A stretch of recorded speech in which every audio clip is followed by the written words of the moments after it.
Look, I think what we saw today from the Senate was a bill that is best described as a slightly uglier stepsister of the House bill. Very close to the House bill. I think if in the main, many more similarities and differences.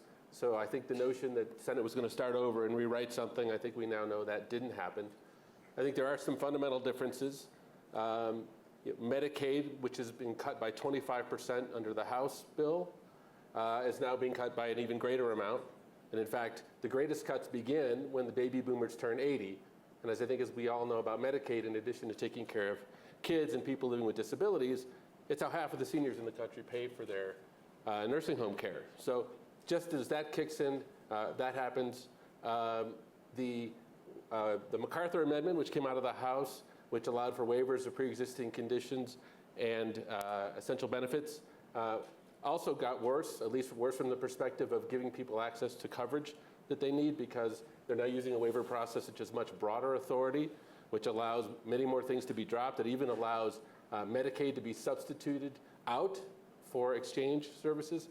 So from the standpoint of the American public, the American average American family, to whom the House bill was extremely unpopular, I think this bill will be more unpopular, and I think more so for people who are older, more so for people who are sicker.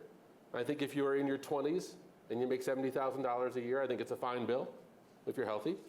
I think if that's not your circumstance, then there's some material elements of this bill that make things worse.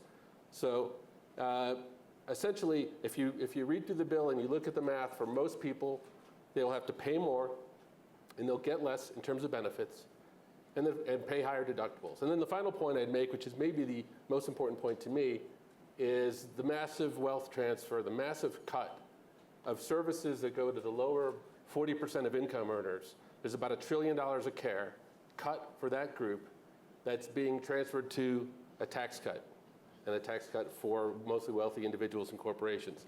So problematic bill. As it's been said, I'm part of the Bipartisan Policy Center. I'd love to see a bipartisan solution.